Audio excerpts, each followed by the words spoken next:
There we go. Good morning.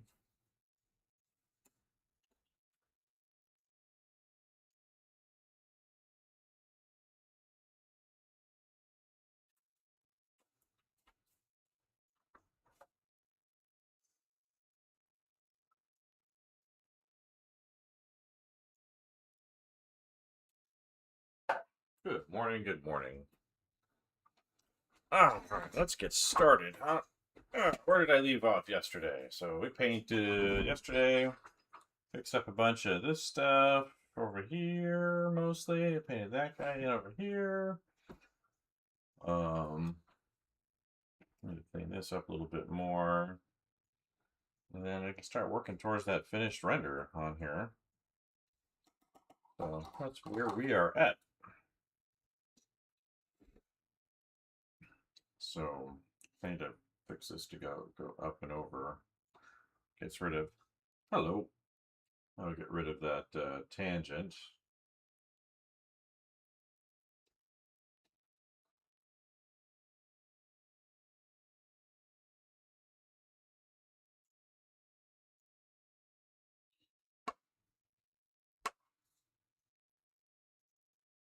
How are we doing out there? This actually needs to come up and over that. Like that.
So we are back this morning. Way to push all this forward.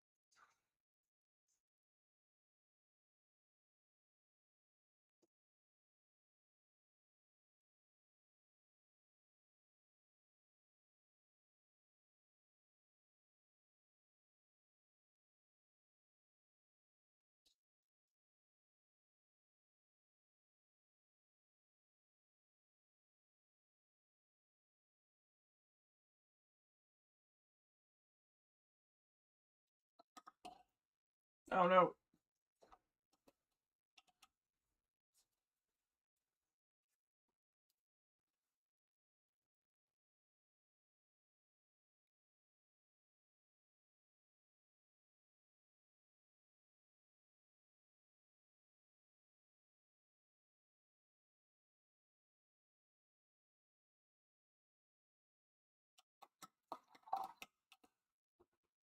Alright, that's fixed up. I think we'll work on these little guys over here next.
Good morning.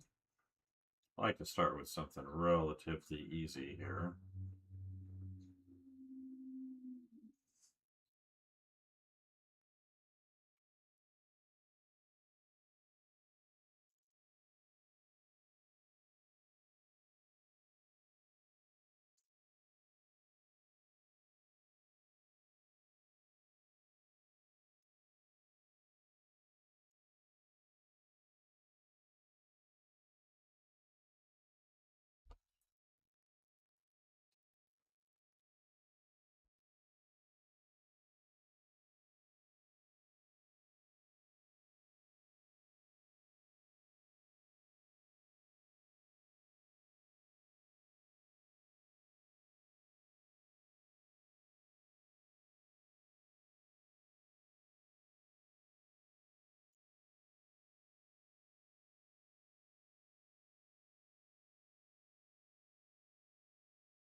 All right.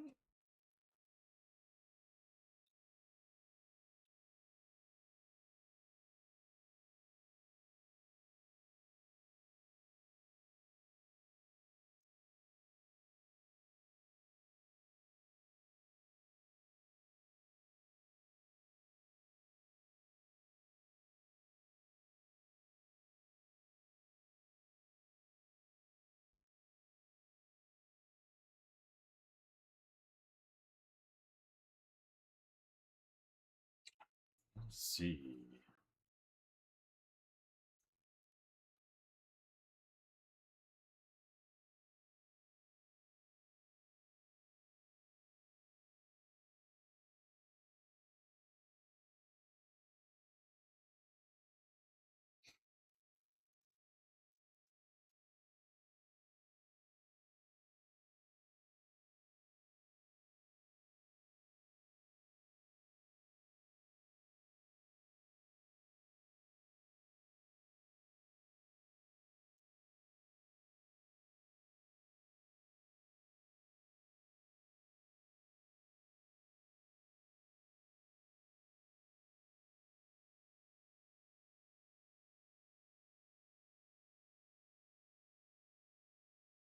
Good morning.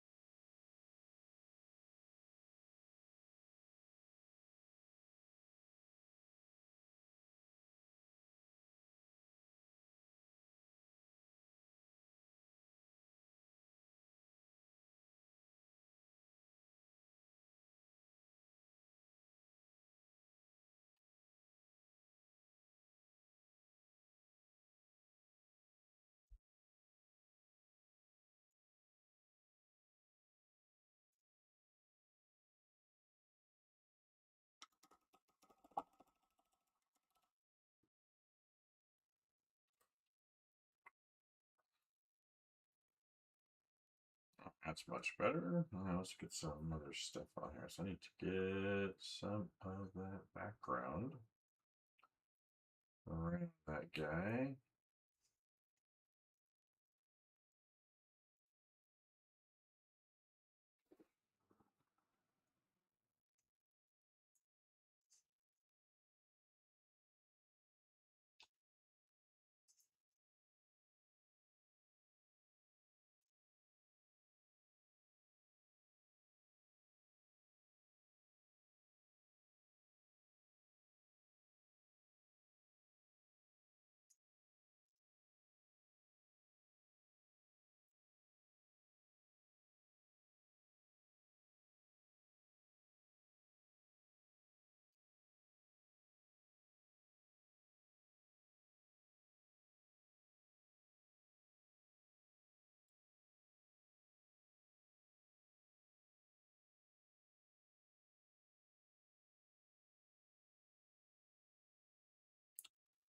Good morning.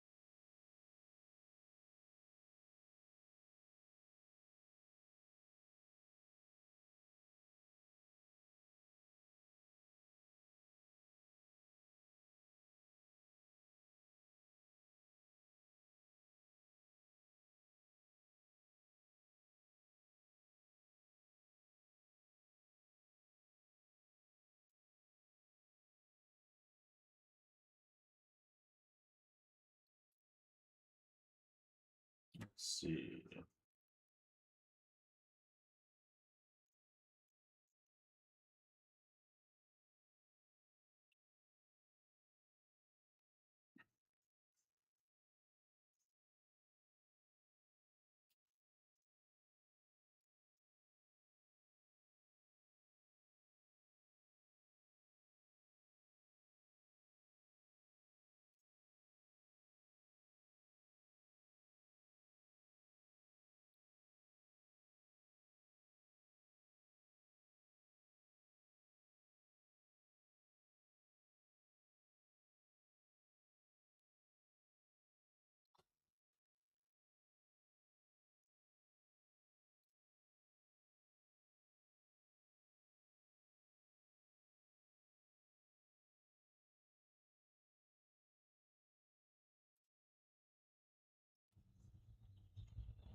Let's see.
All right.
Oh, good morning. Yeah, well, I've been leaning back into it. So, you know, I've told the story here before, but hi over there on Twitch, by the way. But basically, with acrylic paint, I'm used to other kinds of traditional media, oil and wash and things like that. But I kind of avoided acrylic for a long time since I didn't like it as a student, and so I teach at a university, and I had to use it last semester, last fall. And I was like, yeah, all right, I'll use acrylic in this class. I don't like it, but I haven't used it really much in 20 years and or more. And I was like, well, I'll give it a real good try, right? And I did a painting I actually kind of liked with it. I'm like, well, let me think about that. And I thought, well, maybe since it was like one of the earliest mediums, they have us try in school, in terms of like the illustration program I was in, they focus a lot on acrylic early on. It's more like an introductory medium. And I got to think, well, maybe the problem wasn't so much that acrylic paint sucks or that, I shouldn't pay attention to it. Maybe the problem was I just sucked at painting back then because I didn't like how it felt. I didn't like the results I was getting out of it. And so I was like, I just don't like it. So I never bothered with it again once I got into oil painting and gouache painting. And you can only do so many things. But, and digital painting, of course, back then too. Was kind of still newish, but something I was pursuing. But I was like, I did this thing I liked. I'm like, well, maybe it's just because I sucked at painting. And you got into your school. Um, so I decided this semester kind of on my own. In the mornings, I get up and I spend a couple hours working on these acrylic paintings. And so I've got studies I was doing, and now I'm doing the kind of these small illustrations. They started out on my sketchbook. It's actually from my sketchbook paper. Well, there you go. Now you're ready to go into school, right, in the fall. You know what you're doing.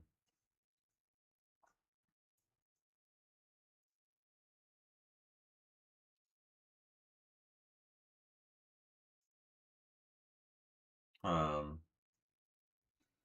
so yeah, I have plans to do. I want to do this last one. This is because they're my mixREF paintings, so they really aren't for anything other than me to practice with. And um,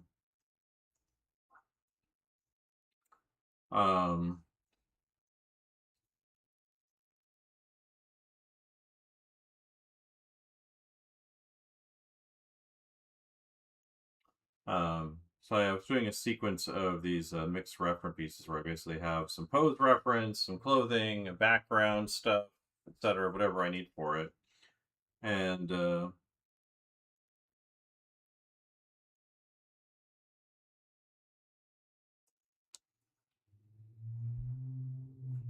so yeah, I've been doing this series. And I want to do some concept pieces for this comic book project I've been working on. Um, yeah, hopefully the school will be awesome for you. If it's you know, always keep in mind that the school experience is what you make of it. There'll be a lot of things to take advantage of there, and you'll find a lot of students do not take full advantage of the things they have access to. So if there's like open figure drawing or a landscape painting group, like should basically disappear into school for like the whole time. A lot of people try to treat it with some balance. And you don't want to like overwhelm yourself, but at the same time, a lot of people kind of underestimate how much time they should be focusing on their schoolwork. Like it should be working like two full-time jobs basically. Because the whole point of going to school is to level up as quickly as you can, not to like take it easy. Um,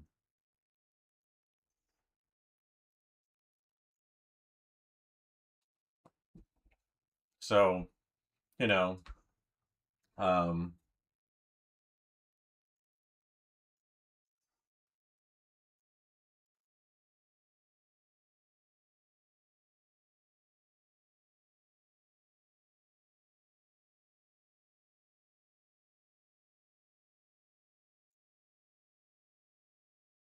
But yeah, that's the thing. People complain about different things about different generations, and the thing that I think this isn't necessarily true specifically of the current generation, since it's probably pretty often true.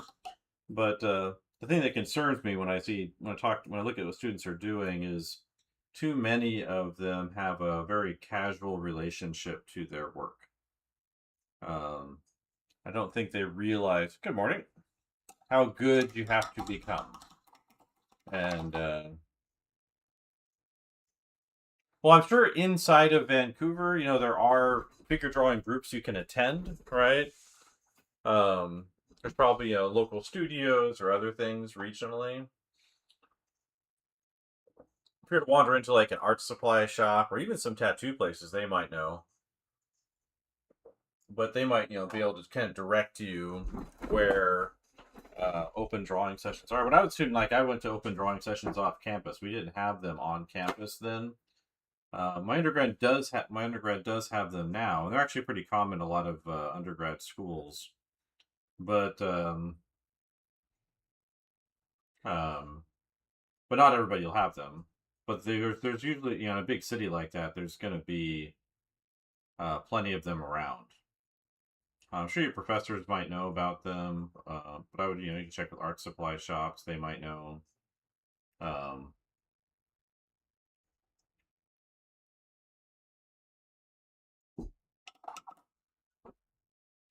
um, most every place I would work on these little guys here first. Um, what I'm starting with. Uh,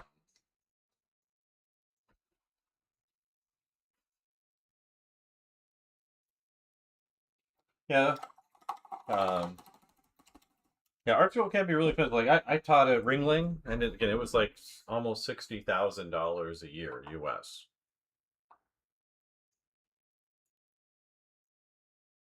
How do we get here?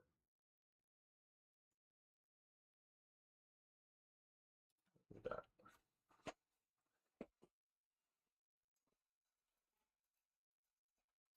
Um, yeah, but one of the nice things about going to an art school, a specific art school, is that things tend to be really super focused in there.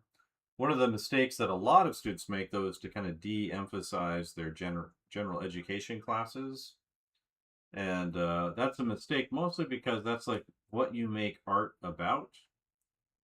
So, if you look at a lot of times artists they'll focus a lot on the foundations, which you definitely should. How to draw and how to design and tell stories, all these kind of abstract skills in terms of making art. Um, but that's like just one category. And I've talked about it before in here, but I like to kind of break it into three main categories of like the things you need as a kit to be a successful artist. And so it's your foundations, so things like perspective and what did play,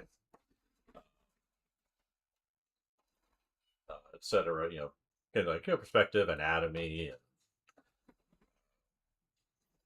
drawing, and storytelling, and cinematic language, all these kind of specific attributes. Um, and then the second category I call expression, and that has to do with the things that the things that you are outside of the foundations. So, your cultural background, your family background, your religious or non religious background, your country you're from, your ethnicity, um, things you're into, your hobbies, a lot of that kind of stuff. Um, but and then the other side of that, there's two sides of that expression thing. I think the other side of that is also just your expertise, your mastery of your materials. Because the more you can master the materials outside of the foundations aspect, um, you can work more expressively, right? So no matter if you're an animator or 3D modeler or a painter or whatever, graphic designer, the more that you have comfort and mastery of those materials, the easier time you'll have being expressive in them. It's like, um, so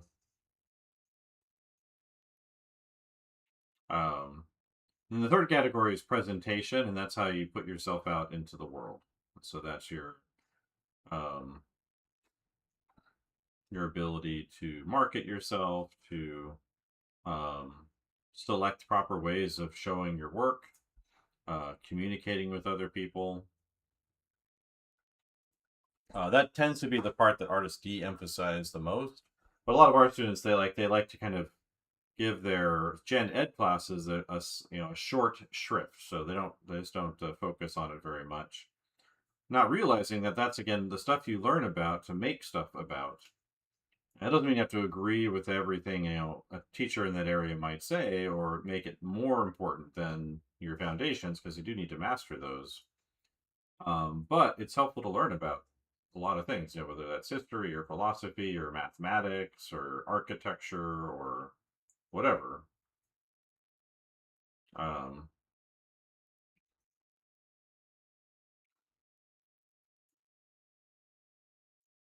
so, um, learning to write. That's a big complaint about a lot of modern people is poor writing skills. Um,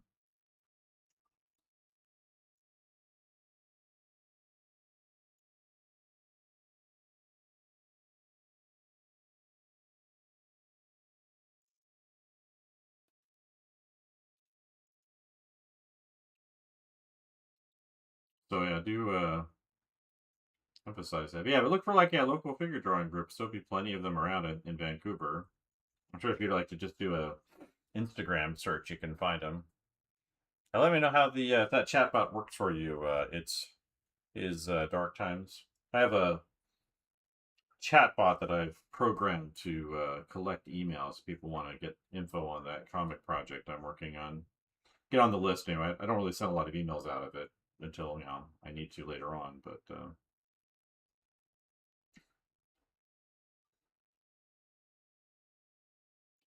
yeah, the plan for these is start doing either you probably start doing some concept art pieces for that project with acrylic paint.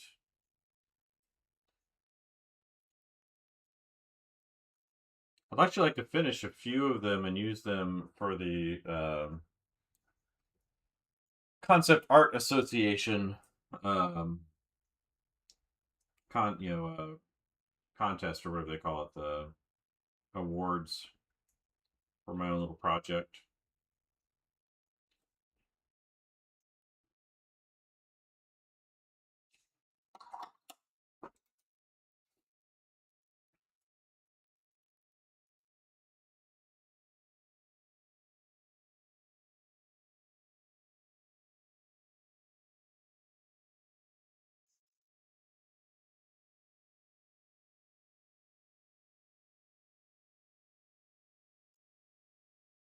Mm-hmm.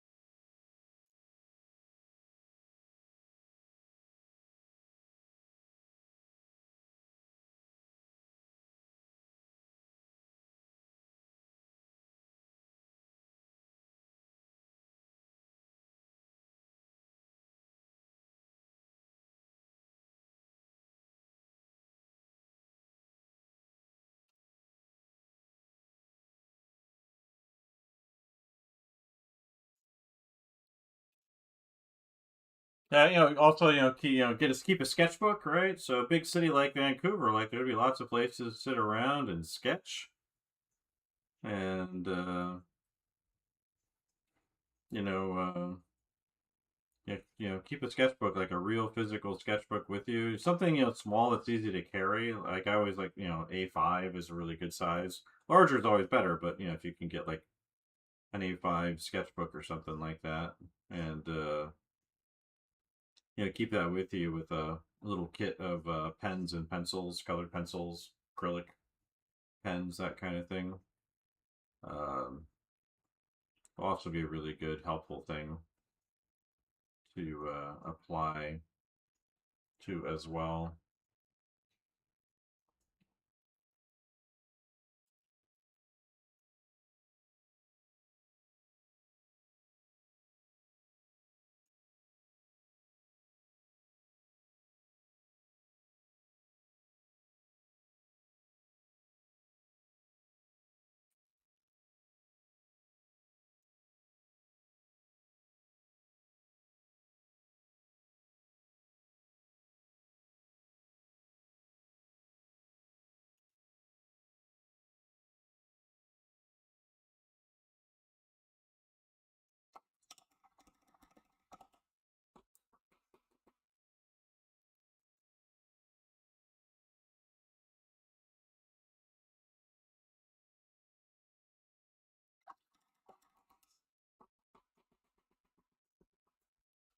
So yeah, that kind of stuff's really helpful too, and even like scheduling time for that. Um, if you're interested in environments, obviously, do like city landscape painting, cityscapes. Um,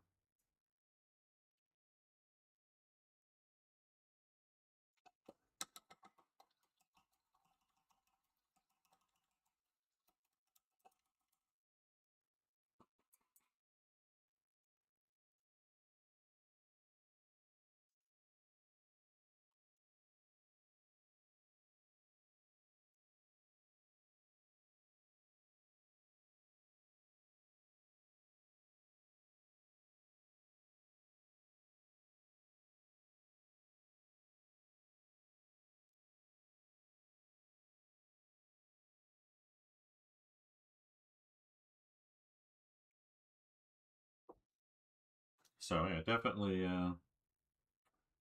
So yeah, congratulations. Again, with education, it's a lot of it's what you do with it, and again, expressing your interest to your teachers and asking them about things that you're into or things you want to try.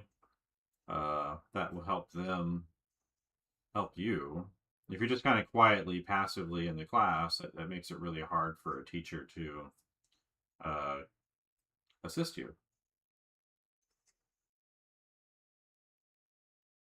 And so the more that you can do that,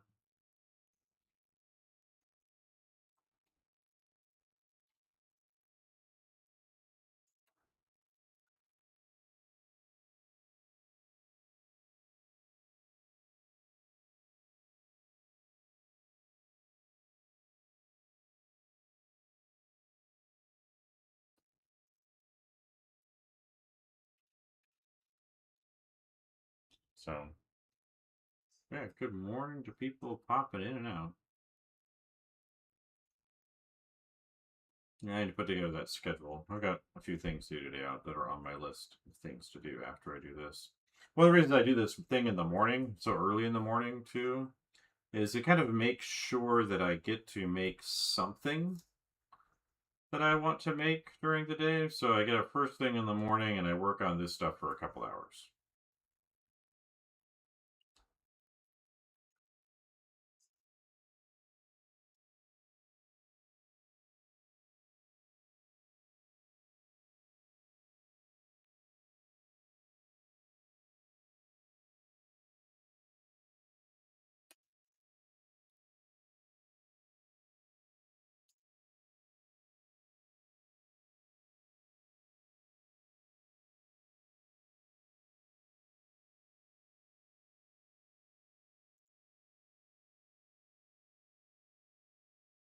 So,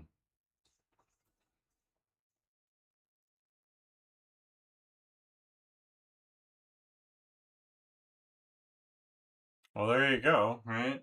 It's exciting, when you get the thing you're looking for. I remember when I was waiting for the letter, for my undergrad, I was like, what am I doing in the fall? I won't know until I get this thing, and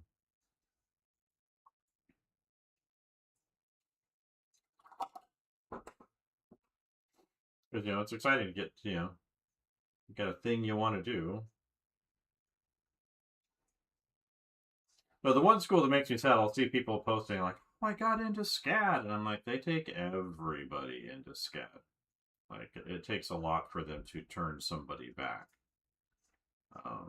Like, it's not an accomplishment to get in there. Like, as long as you can pay, like, you're in.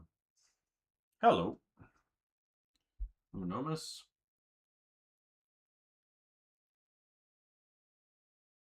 You know, I'm sure, there's still some good teachers and things there, but it's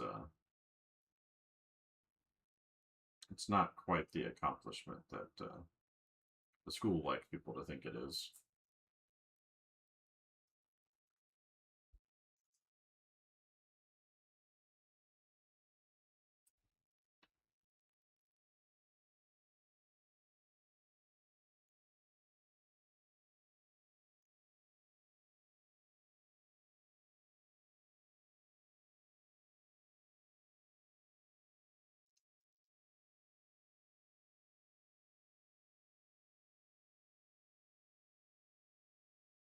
That's family, right?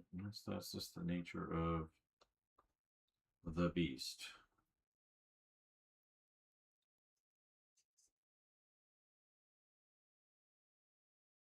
That should have been darker.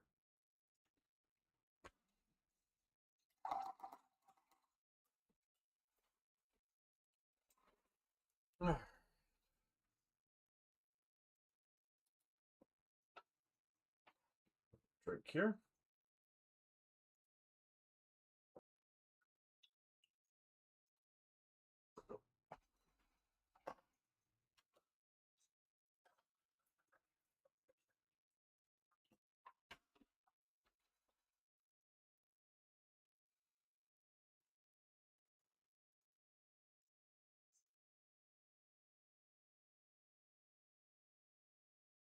How much time do we get? Oh, yeah, lots of time. I'll do this one.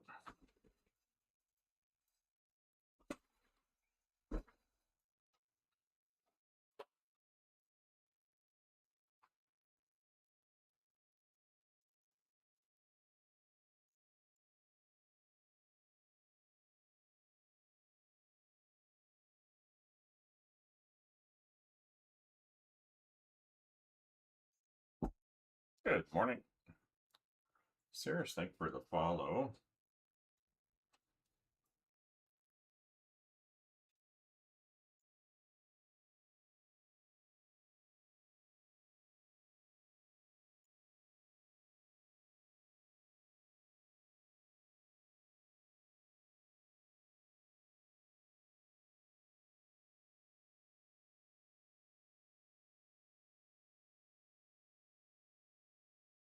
What brand and type of paint? So I am using acrylic paint. It's mostly golden, but there is some Liquitex acrylics here. I've been using heavy body, but I'd like to switch to soft body acrylics. Like the heavy body's okay, but I bought some soft body stuff to replace some of the heavy body stuff as I use it up. So this is a Taklon synthetic brush from Dick Blick or Blick. Yeah, so this is a golden brand. And this is Liquitex. It's all heavy body, but I want to switch to. This is actually a small bottle, but this stuff I want to switch to. It's golden, but it's a soft body, so it's a little bit wetter.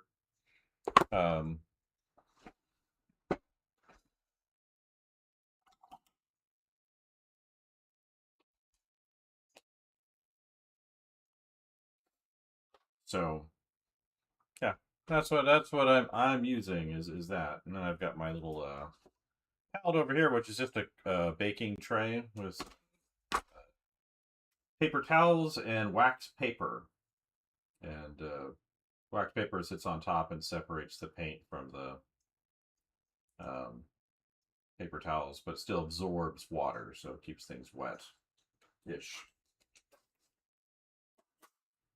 The medium I'm using is a high flow medium, which actually helps make the heavy body stuff a lot more fluid without having to use a lot of water.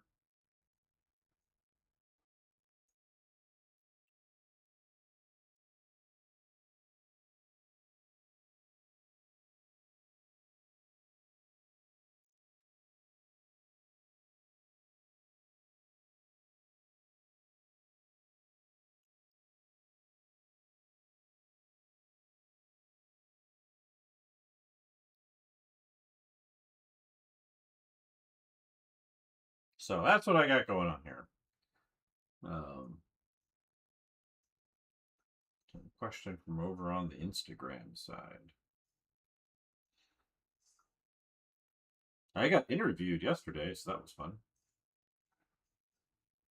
While I was live, this guy is at a school, and he had to interview somebody, I guess, as a part of the class or something. So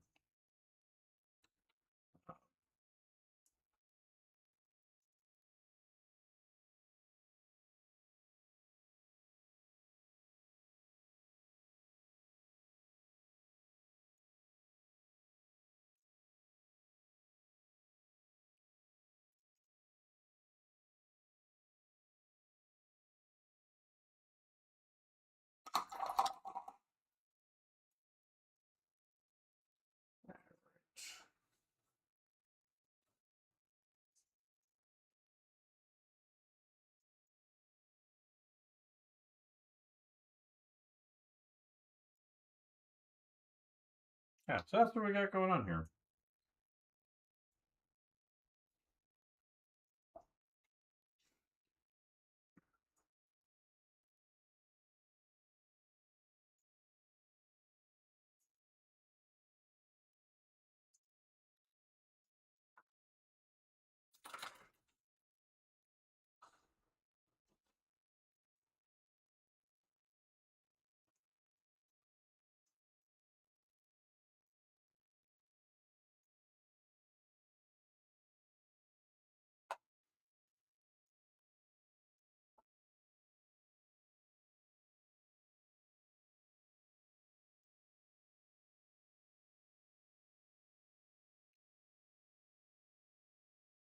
So yeah, hopefully that was of assistance to you.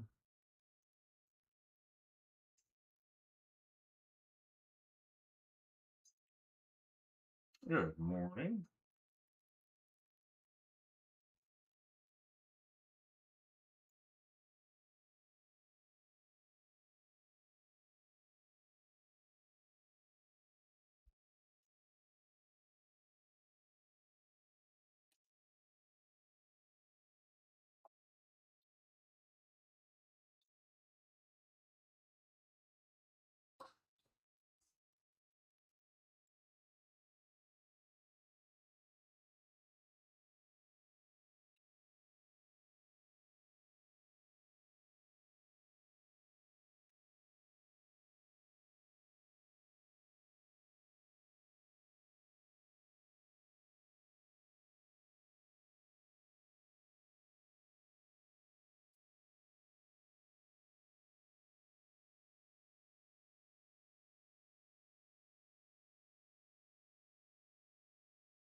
Hmm.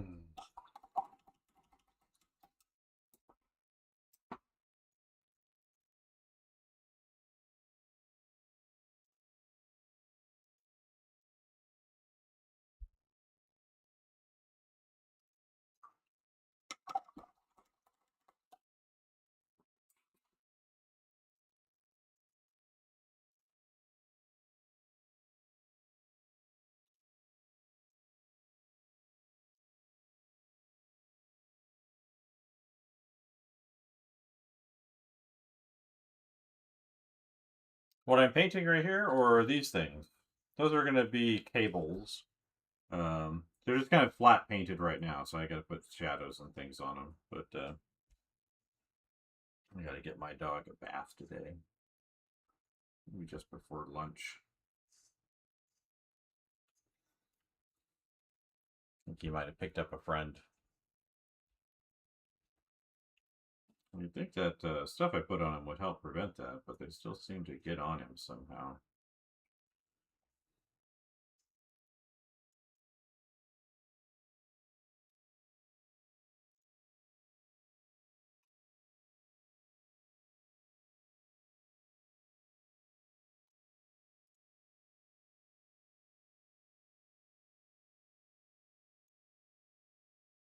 These are some things that she caught.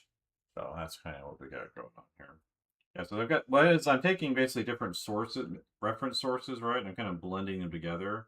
So the pipes come from this robot arm, or the cables that I saw, and the cable generally design comes from that, and I've added some other things onto it to amplify it.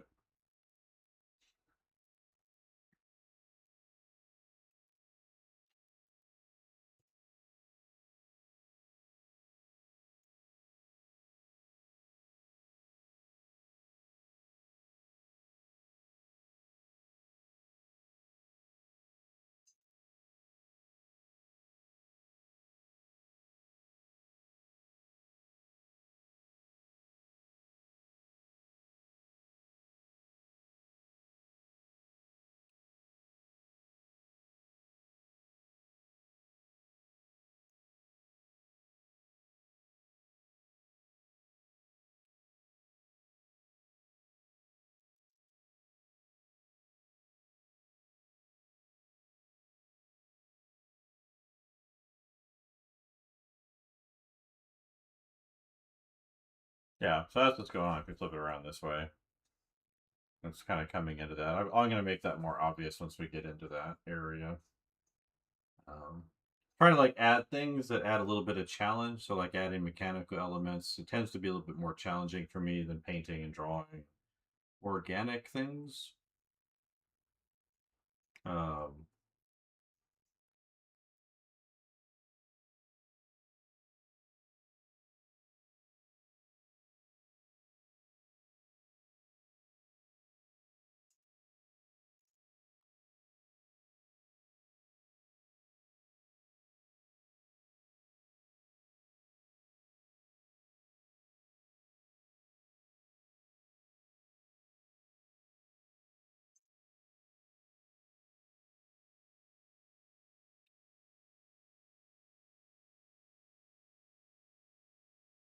I might have overdone it with them too.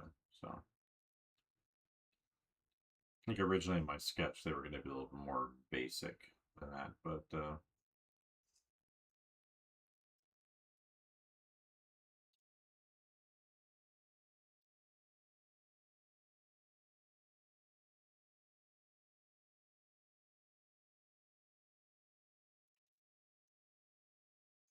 yeah, that's fine.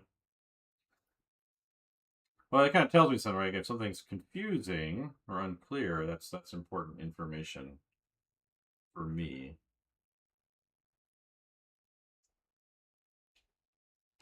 So one of the dangers of doing things, in front of other people too, is that as you're developing something, not everything you're doing is clear at that point. Uh,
And we'll give this guy a little red tongue hanging out of his mouth, right?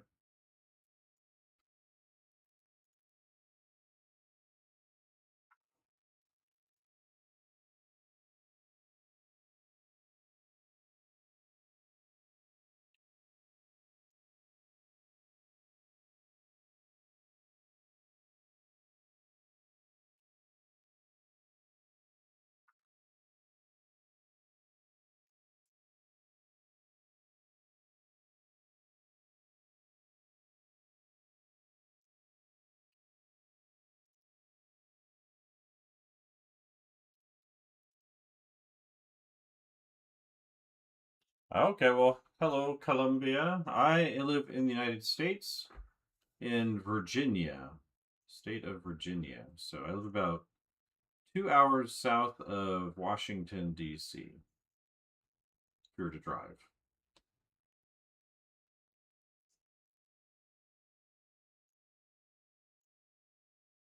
So that's where I live.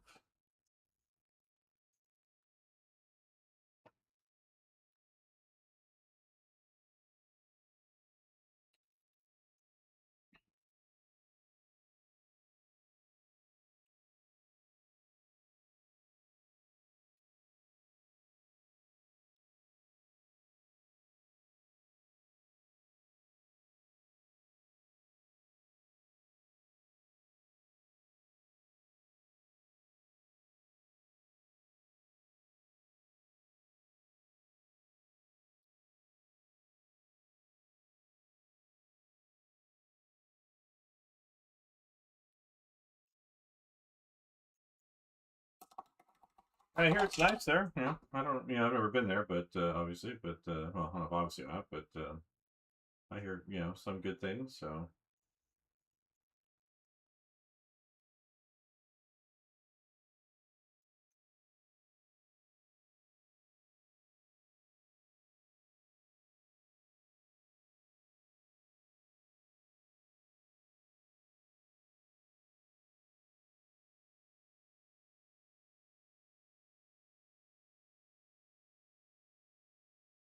when did I start on Instagram? A long time ago. I think for this account, I started this I think in 2016.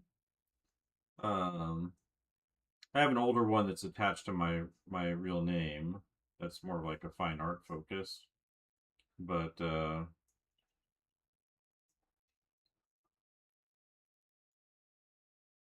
um, but haven't been as active on that one lately. But yeah, I just started up. Some people suggested I figured I should have a separate one that's more for my illustration and concept art stuff. Um,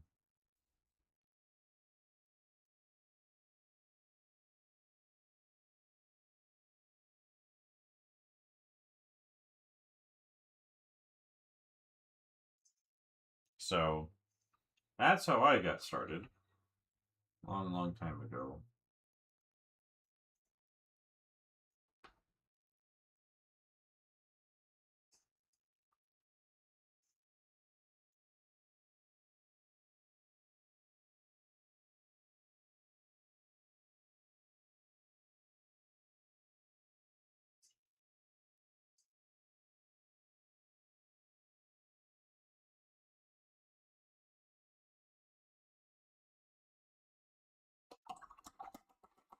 So that's me. But yeah.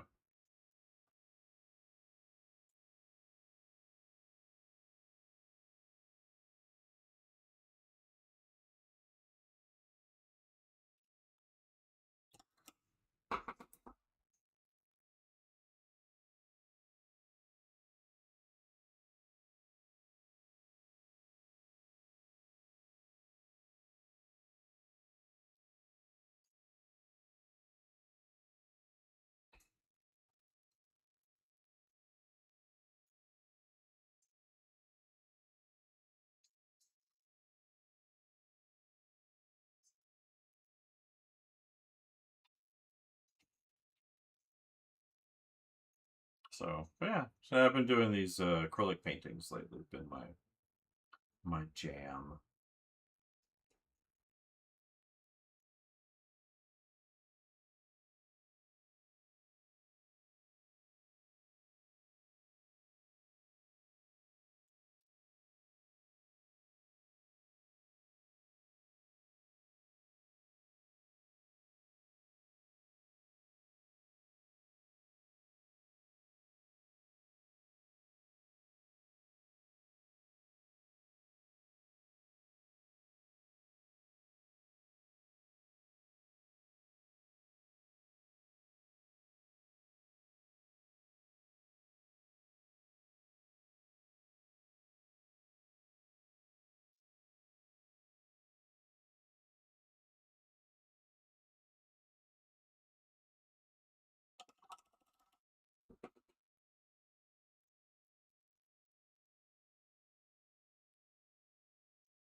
Hmm.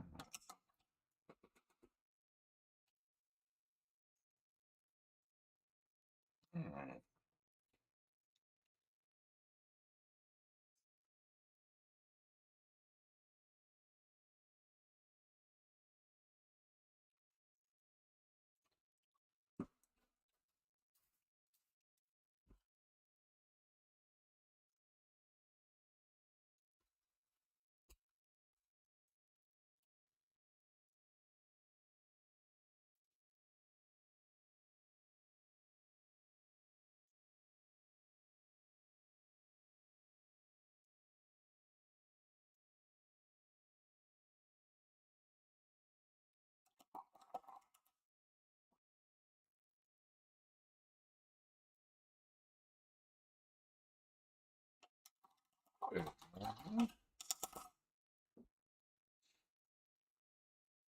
just really working this critter here.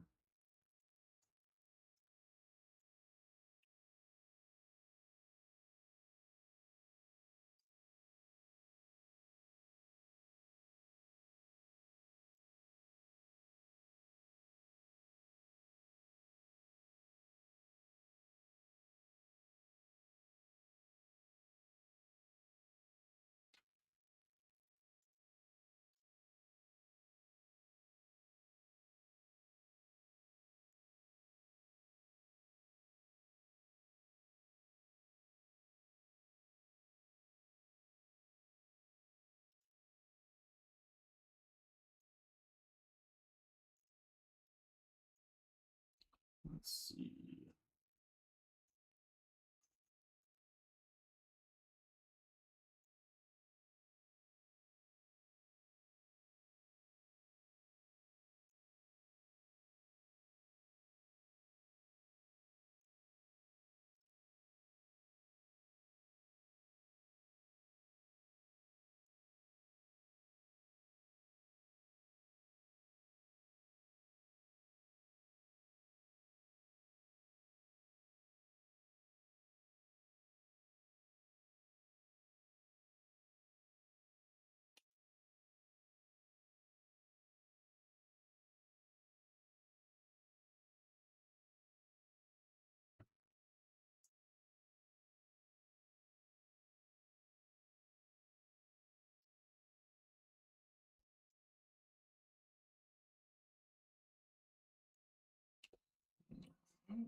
So yeah, yeah. I don't want to say that scratch. Not mind talking while working. I just sometimes get lost in what I'm doing, which I guess isn't a bad thing. But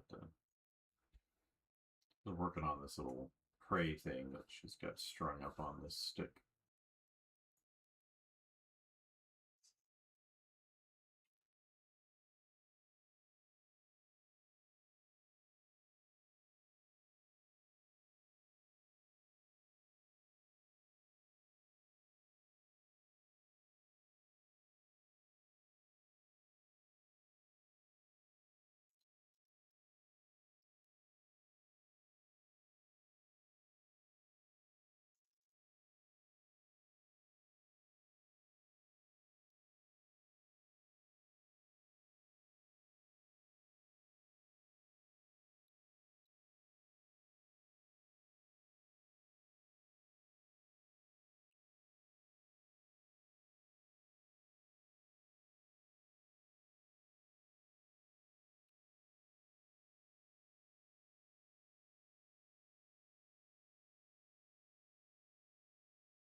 Hmm.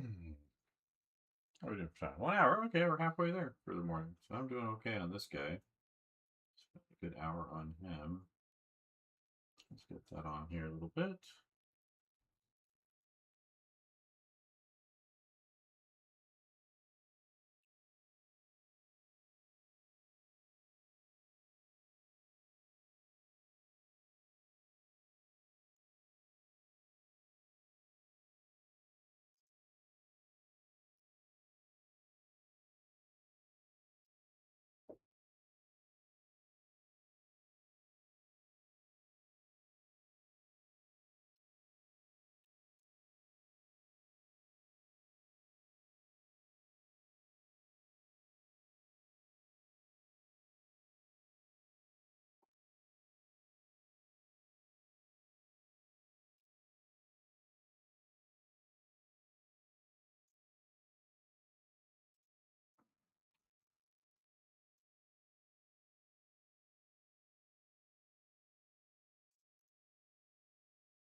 Do that.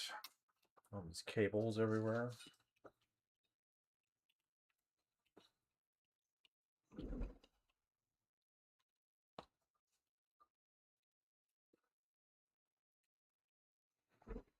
A little drink here. No break.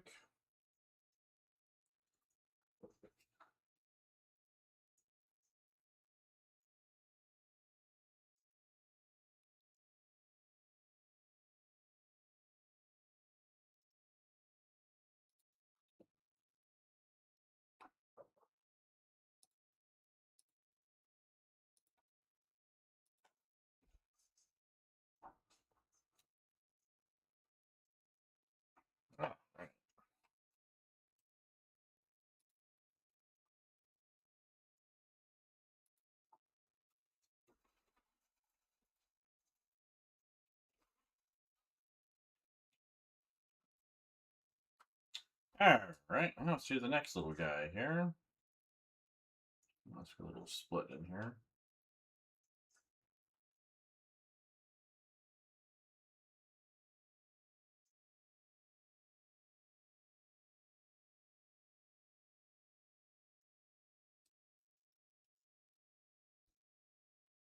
Too light.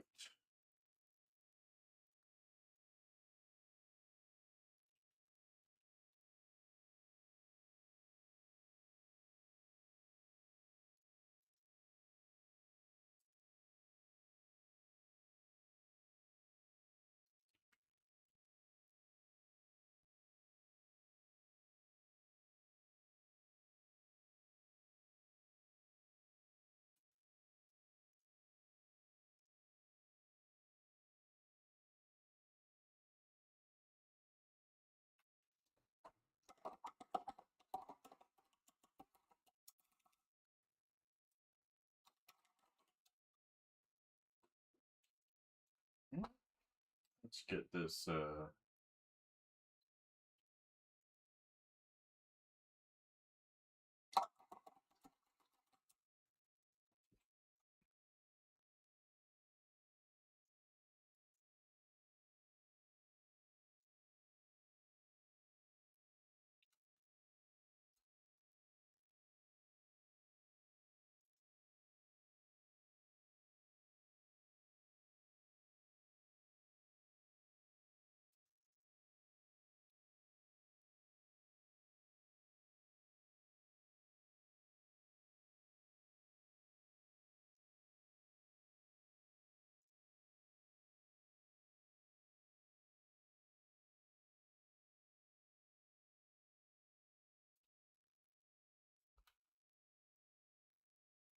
Let's see.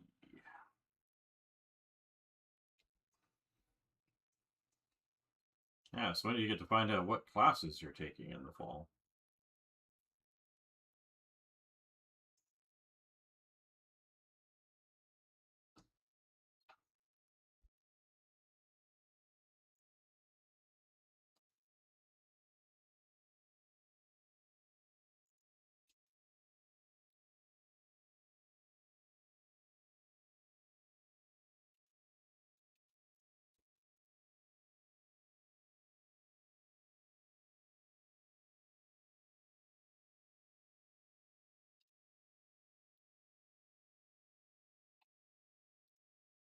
Let's get this thing like a leg or something sticking out over here.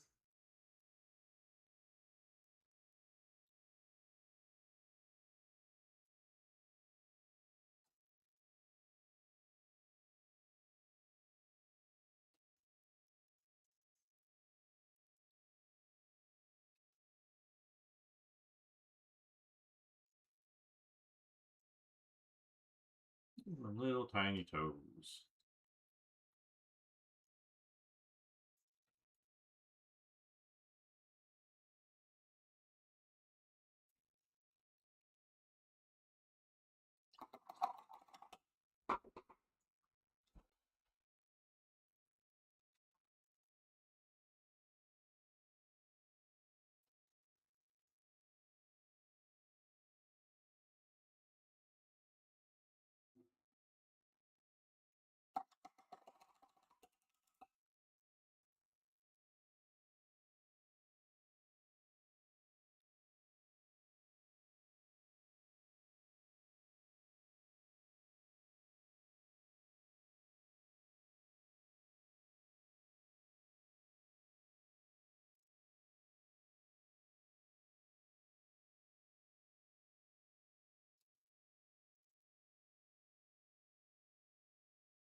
Good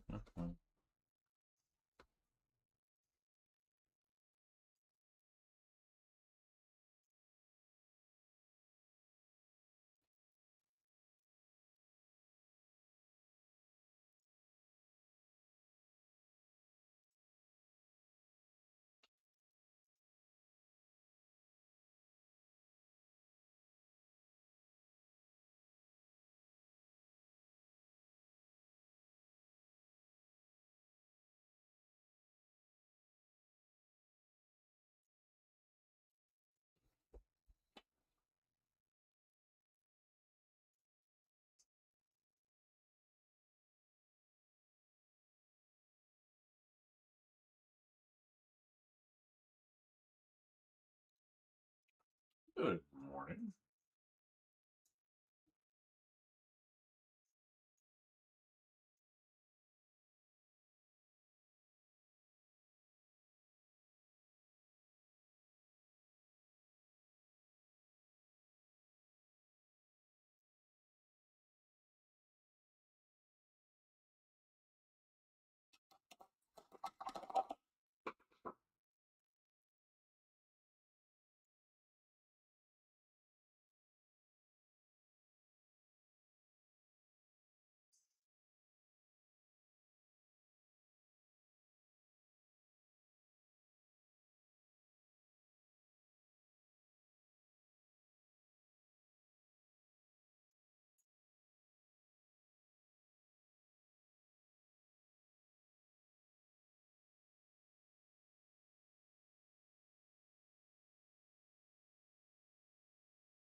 All right.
See, yeah, there it is.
Hey, boss, you gonna lay down there?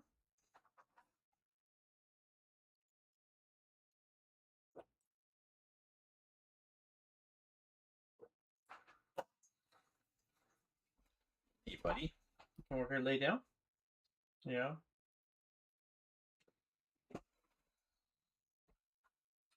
Alright, that feels much better. Alright, let's work on the figure a little bit. We got 40 minutes, so I think we're going to work on this arm area. And then tomorrow we can come in and start focusing more on the whole thing, I think. We're going to inject some subsurface, well, some sort of ambient occlusions into areas.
Good morning.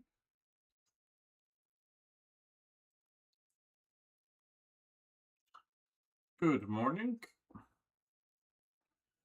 Dobraya utka.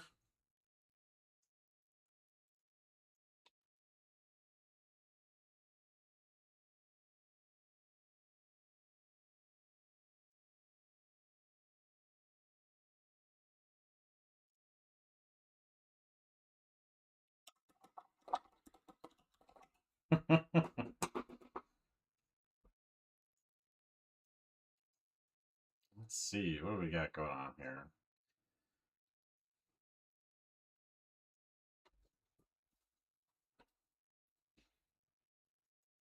Good morning, good morning. Lots of people popping in. Friday, right? Happy Friday.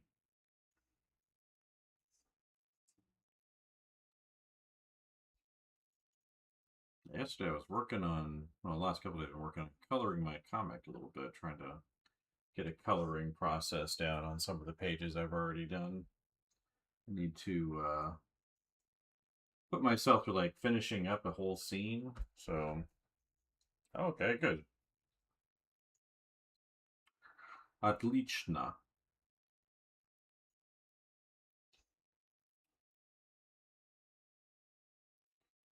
So, that's on the docket for today.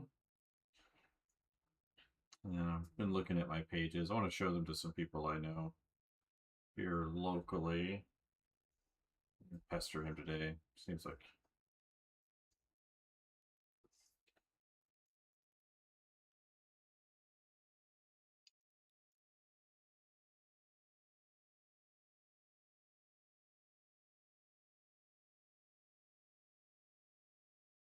Is it possible to use gouache on acrylic? I would not recommend it.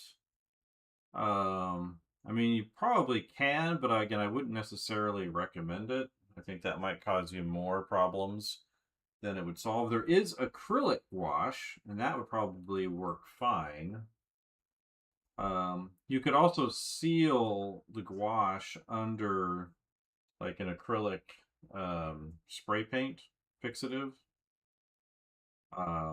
like or like a clear coat spray paint or something like that.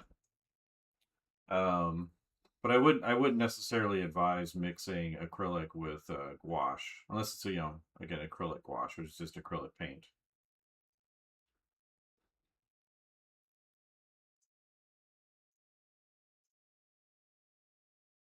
So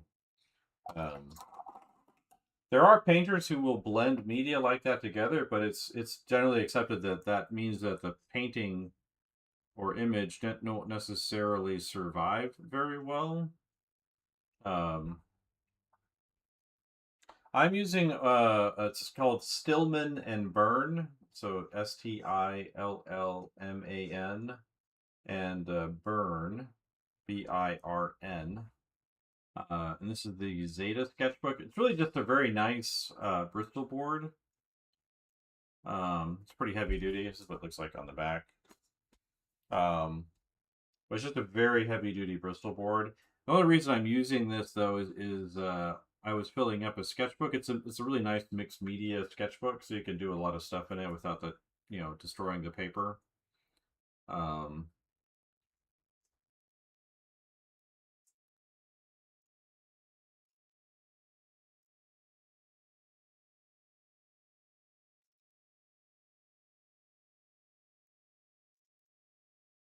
So they have different grades. So Zeta is like the heaviest paper that they have, and so it's less likely to warp when they paint on it.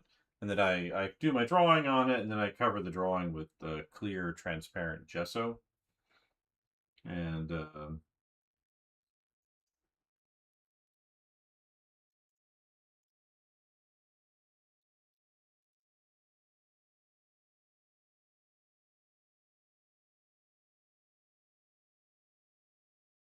so, but yeah, I really like these sketchbooks. I've got a few of them, like when I want to start into them again.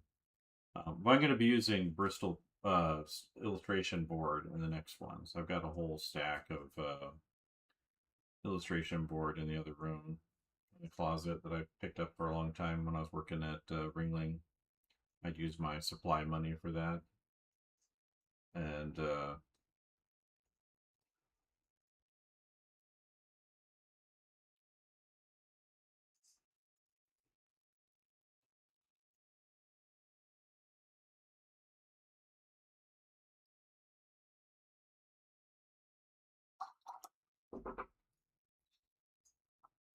um,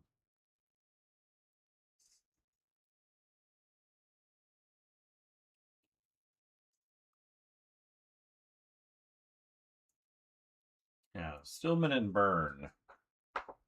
Well, the books, there's different ones. You can buy like stacks of illustration boards, like they come in a big pad.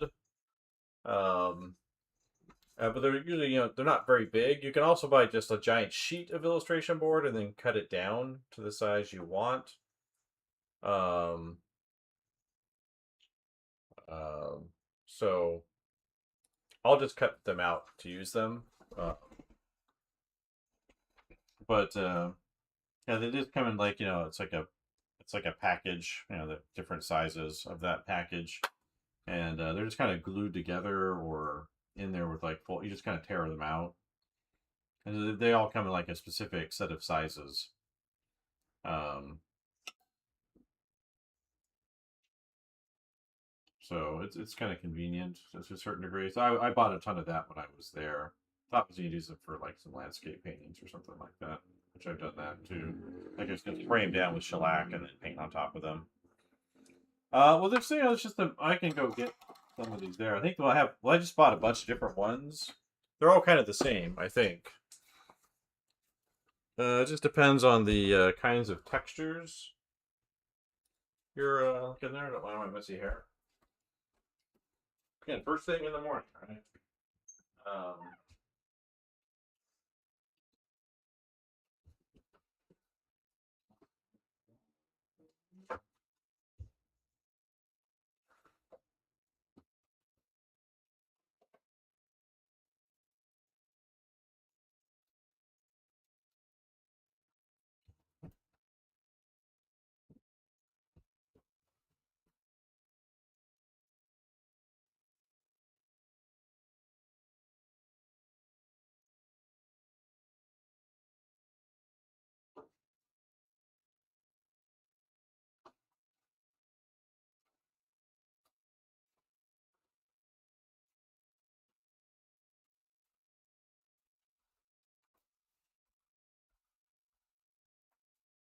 yeah,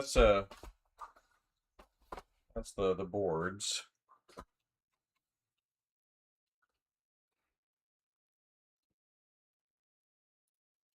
So there's different types again. So like I've got these watercolor boards, and so they're just like it's heavy duty, super thick, super stiff watercolor paper that's on a board. And this feels like it's cold. Yeah, it's cold press. I think I have some hot press too. So hot press is smooth, cold press is rough. So just depending on the surface you like, that depends. And then this is illustration board, but it's the same kind of thing. So it says plein air, right? So it's use this for landscape painting, right? So you can do big washes on it. This is much smoother, but it's the same type of thing where it's just like just a board. Um, so yeah, so I've got different sizes. Those are like the medium sized ones. I think I have a larger one. It's like 11 by 14, which is a nice size I think to work at. And these paintings I've been doing, they're about the size of my hand, so they're really small. Um, and the other ones, the other paintings I'm planning to do will be, 2-3 times bigger than these. I need to sit down and start sketching up some ideas because this one will be done hopefully early mid next week. The main thing on here is I got to go through and detail her, touch up stuff around it, come into here. It's actually not that huge amount of things. If I put a blitz on it today or tomorrow, I could probably finish it pretty quick. But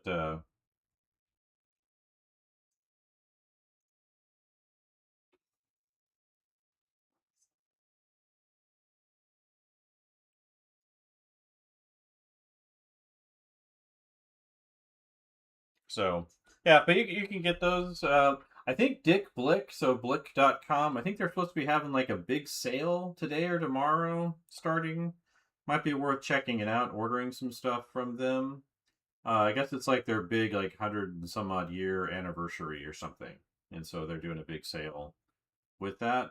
And they often have really good deals on their stuff. And you can, if you buy a certain amount, they often give you free shipping. You have to draw a subversive texture piece. I'm not sure what that means.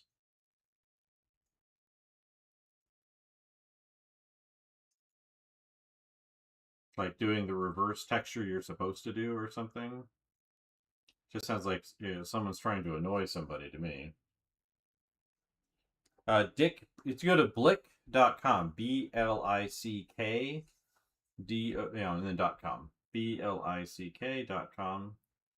I use them. I use another one called Jerry's Artorama. They're basically the same. There's also Plaza Art, which we have a store here locally that's Plaza Art, but they're a chain that's kind of regional for art supply shops. Um,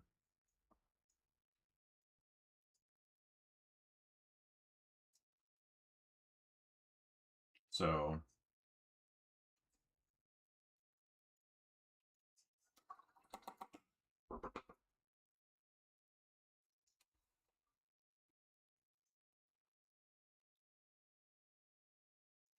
So, but yeah, so that's Canson brand, I think is what it is. But there's other brands like Strathmore.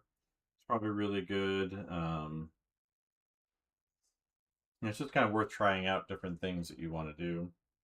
But yeah, usually Blick takes about a week for delivery, depending on the kind this how much you're willing to spend on delivery. I've often found that art supplies on Amazon are actually more expensive, not always, but often more expensive than these other stores. But I always I do a little comparison shopping online. It's like I'll usually go to Jerry's Artorama and Blick and compare the two just to see which one's cheaper. Like I'll make the same shopping cart and then see which one ends up actually being cheaper, and kind of use that as my um, reference point. And Blick has like their own brands of things too. So like they have like this is a Dick Blick brush, Golden Taklon Blick.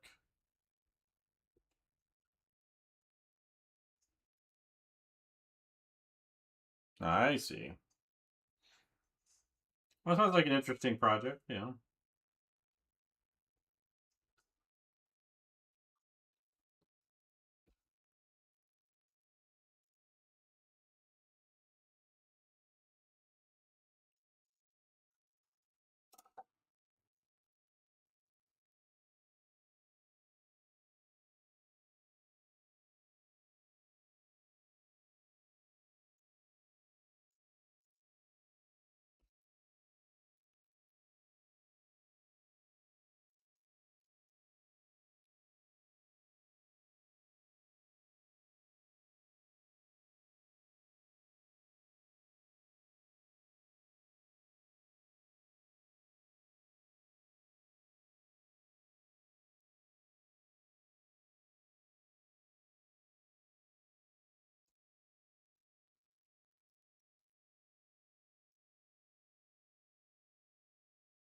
So um, yeah, I like illustration board.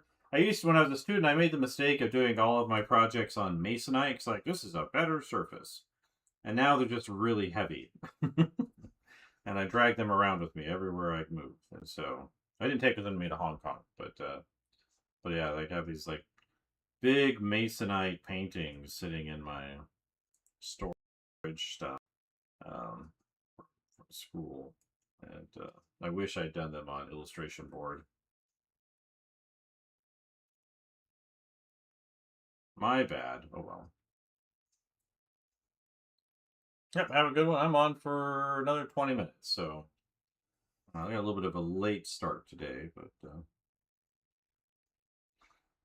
I woke up in the middle of the night thinking about all the cool things I get to do, and made it very hard to sleep.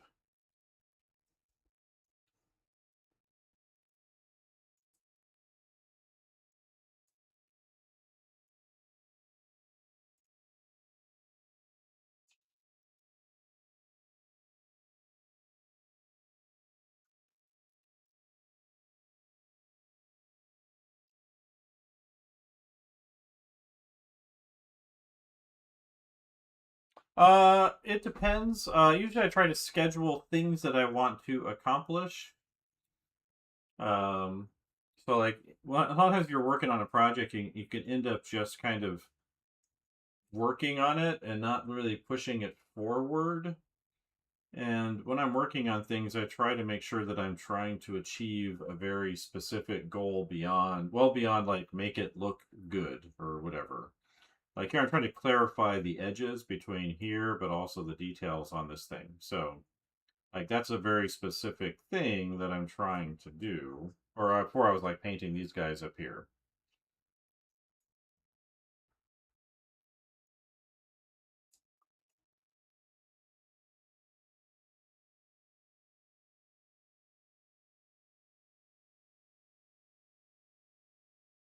So, um, that's how I do it. And I just like to just schedule things in. So like I say, hey, I'm gonna like these. I try to work about 2 hours on this, and then I stop.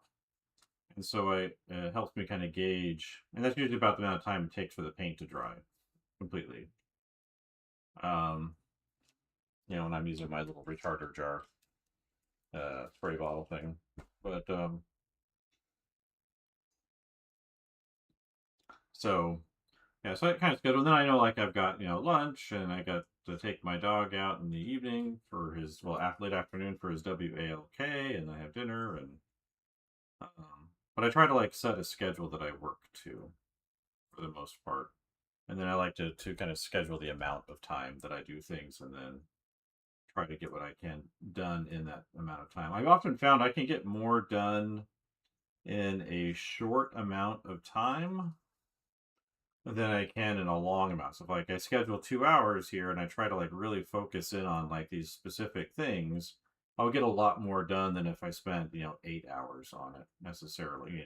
In terms of like if I were to do it broken up or in one solid slot. Um, so like a super focused blitz session of trying to get things done is often more beneficial to me actually accomplishing something than dragging it out for a long time. And I found too, if I work for a really long time on something, I end up just kind of what they call licking your painting, which is like you're making the same mark over and over again.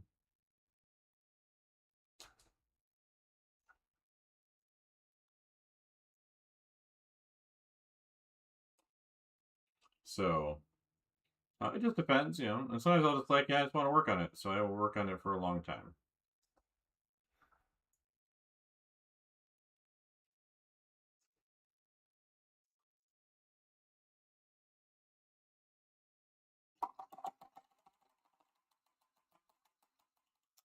So yeah, so that way it helps me just accomplish specific things. And again, each I'm working on multiple different things, so that might be different than your situation too. So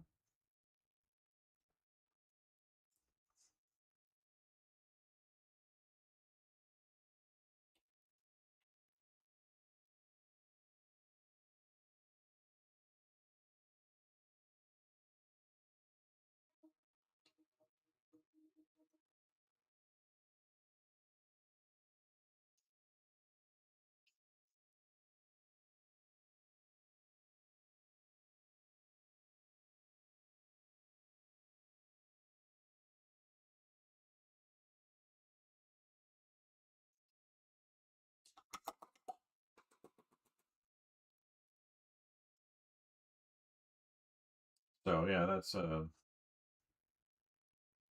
that's my general approach. I like to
squeeze that over. So yeah, but usually it's good to just like to set a specific goal, and it helps you kind of also just track and how long it takes you to get things done. The more information like that you can kind of get access to, it kind of tells you a lot about your working process, and um, later on it'll help you communicate better with clients. So it's like, well, I can get this done by the end of the week or in 3 days or whatever, rather than just saying, I don't know how long it takes me to do things.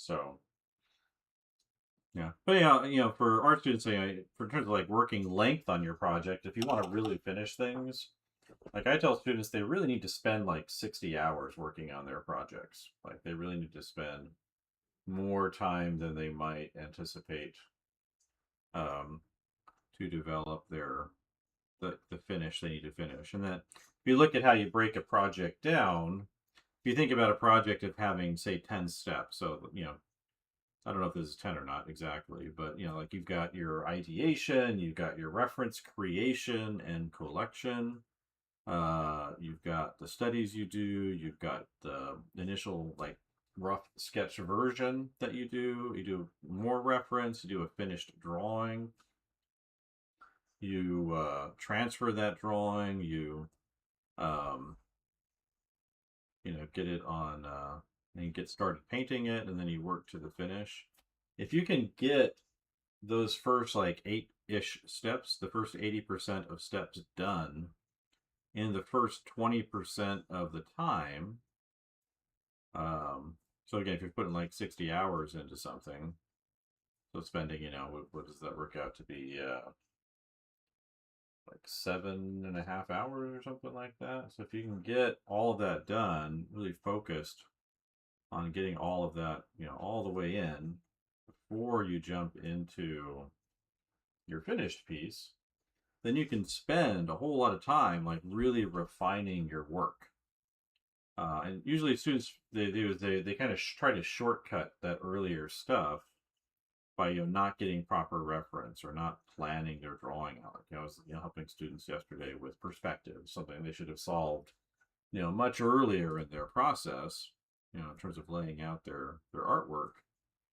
Um, but they didn't, and so I was like, well, you need to step back, and you will find your life will be much easier if you do your perspective work first, because your picture requires perspective. Not all illustration does, but this one did.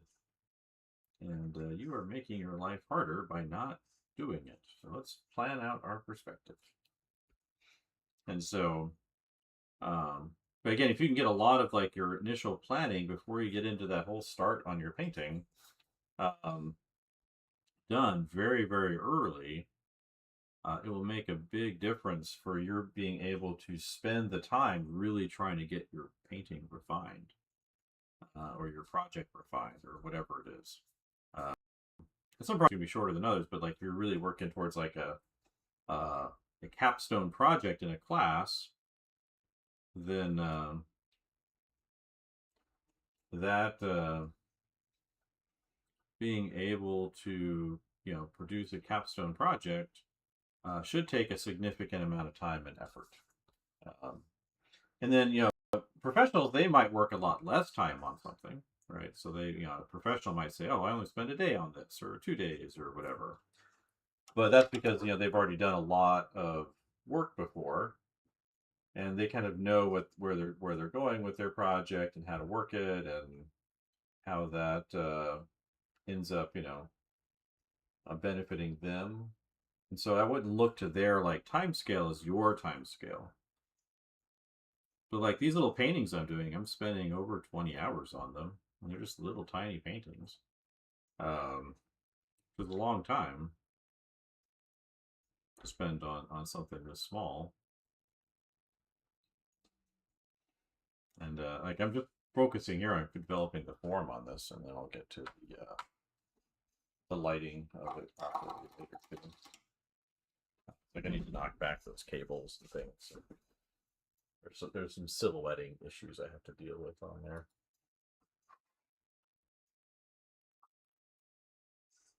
I just kind of lock in the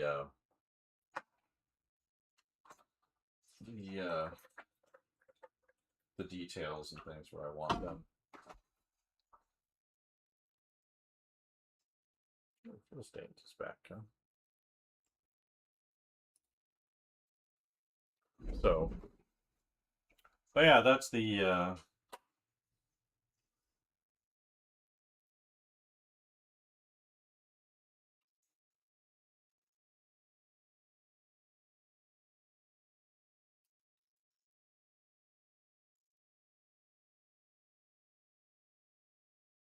Yeah, so that's something just to factor in. It's like, being able to set yourself up so you can spend most, like, a lot of times I'll see students, like, they don't really get to the finish of their project until just before it's due. And, like, you need to get to this phase as quickly as you can.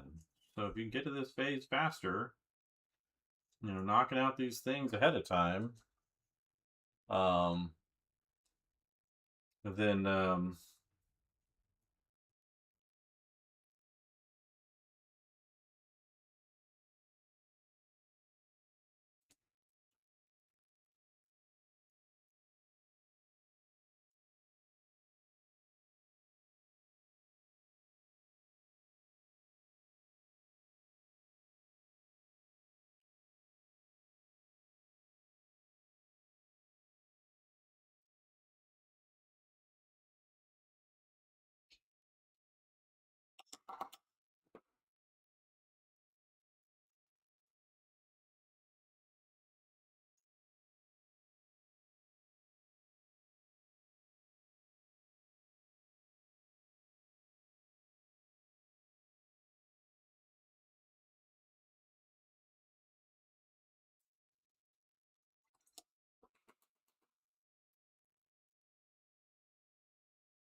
right, let's see. How much time I got left? 5 minutes. All right. That'll be a good spot to pause up here in a minute.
All right.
All right.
All right. Call it there for the morning. Appreciate everybody that popped in. And put that back here in the middle. So I've worked over here mostly, and then I've been working on cleaning this area up. So tomorrow we start really revving up into these final details. So appreciate everybody that came in, and we'll talk to you all later.